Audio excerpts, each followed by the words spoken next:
Maghari nawa ang kapayapaan sa tahanang ito at sa mga naninirahan dito.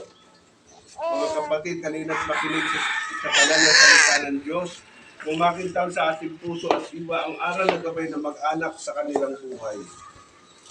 Sumain niyo ang Panginoon. Sumayin rin. Ang mabuting balita ng Panginoon ayon kay San Lucas.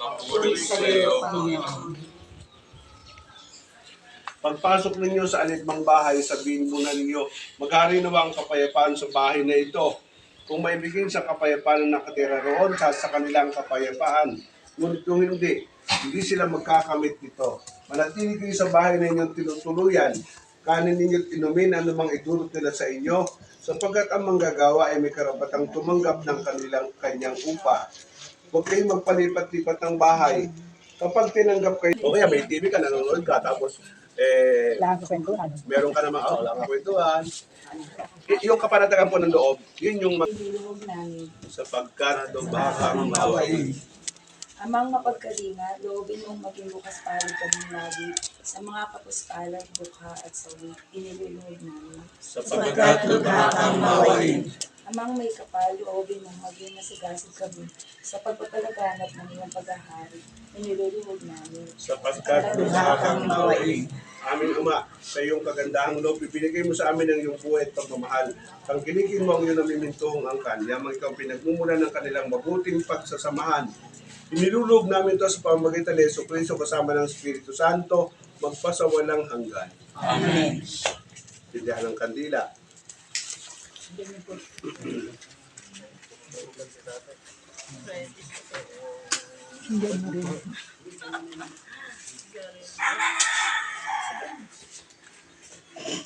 Ito yung dasal para sa pag-bless ng bahay. Pakinggan niyong mabuti. Sabi sa atin dito, upang pagpasok hanggang tanay sumapit sa iyong inihandang tahanan. So, sinasabi sa atin, hindi talaga ito ang bahay natin. Rizaldo. Hindi ito ang bahay mo. Pero pinatayo mo, diya. Pero si Christina, hindi ito ang bahay niyo. Iiwanan niyo ito. Kasi talagang bahay natin sa langit. Kaya ang dapat yung gawin is, mukhang kabutihan sa Diyos, sa kapwa, para kayo patuloy ni Kristo sa langit. Doon ang bahay natin. Anak, so ito, kasangkapan lamang. Lumawa, merong nakikituloy. Oh. Na, kaya niyo magpatulog dito? Pero isang araw lang, ha? Oo, baka naman gawin yung bakasyonin to. Mahalata kayo. So, yun lang. Yung pag may bahay tayo, kaya natin magpatuloy. Hospitality. Dahil si Jesus, nung siya nabubuhay pa, nakituloy siya sa mga bahay. At makikita mo doon kung sino yung Kristiyanong bukas para sa mga bisita. Dahil darating yung panahon, tayo'y makikituloy sa bahay ng Panginoon sa langit. Manahan ka, Panginoong Jesucristo, sa piling ng mga nagpapasinaya sa bahay na ito at tumihili ng pagbabasbas sa iyo, upang sa paglagi dito'y kanilang madama ang iyong pagkupkop, upang sa paglabas dito'y kanilang mapaunlakan ang iyong pagpasok, upang pagbalik dito'y kanilang mapaunlakan ng iyong pagpasok hanggang tanay sumapit at sa iyong niandang tahanan, sa maligayang pagpisan sa iyong Ama sa kalangitan, hari namin nabubuhay kasama ng Espiritu Santo, magpasawalang hanggan. Amen. Ngayon, magbibindisyon tayo ng buong bahay. Tawag dito ay Agua Bendita. Ano sabihin nun? Banal na tubig. Holy water. Holy water. Saan, kailan tayo gumamit ng holy water? Binyag. So, anong kinalaman nun?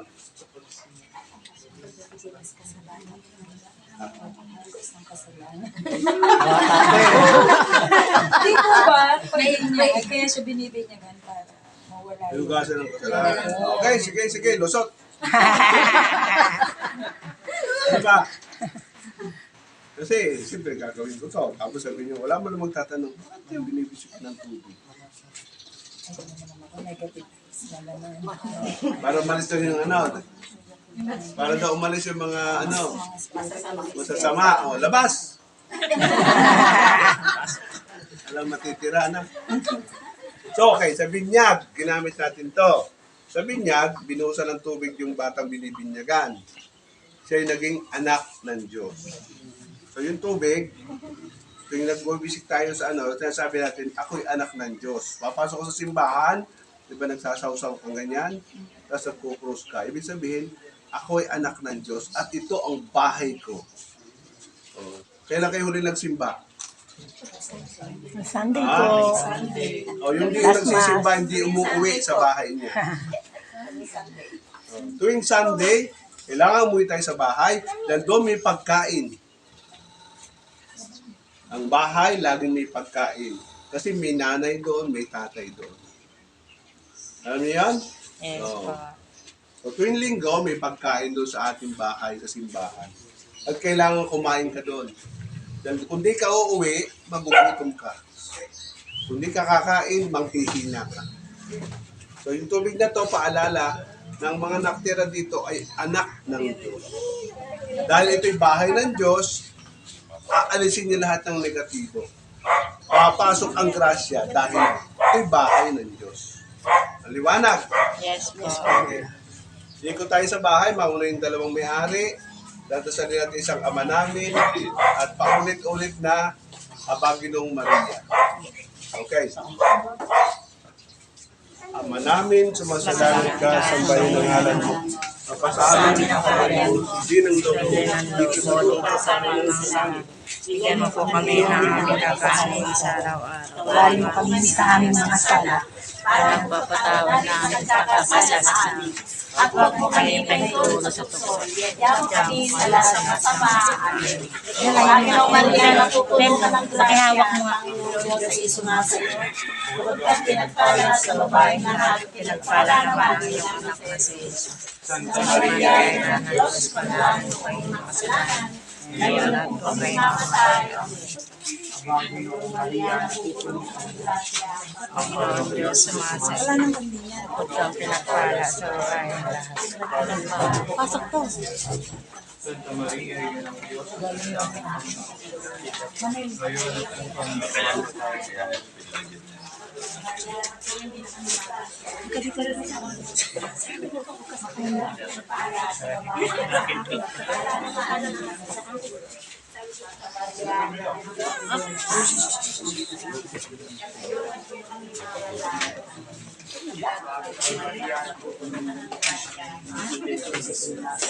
Yung labas.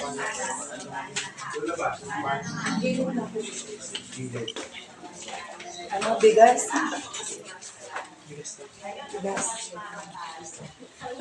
Okay.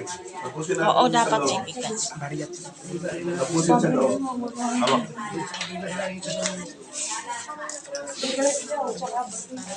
Yes, na.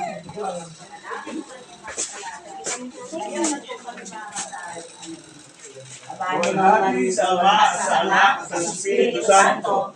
Para ng sa una-una, ngayon at inuman, magkasawalang hanggan. Amen.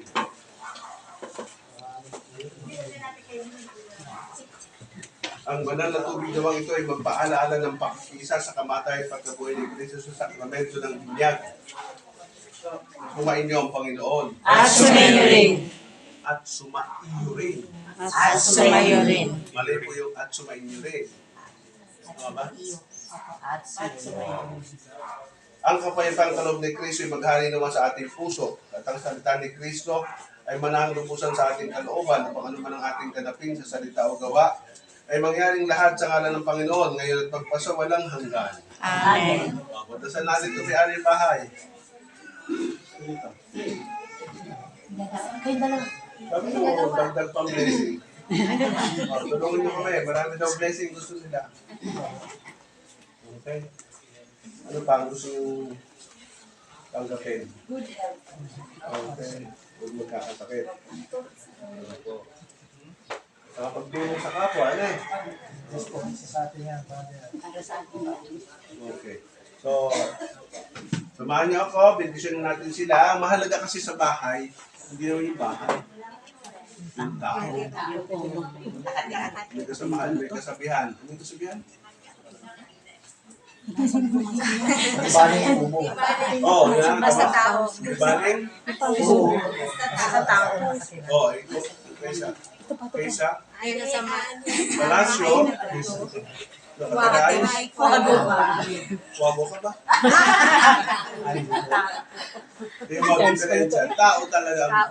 Kasi yung tao, yun ang anak mo. Kahit patirahin mo sa kubo yan, kaya niyan. Eh, kaya naman na sa palasyo, nakapobre ka naman, masama ka naman. Yan pa. So, yun yung mga Na-save nga. Tapos kapag tapos na,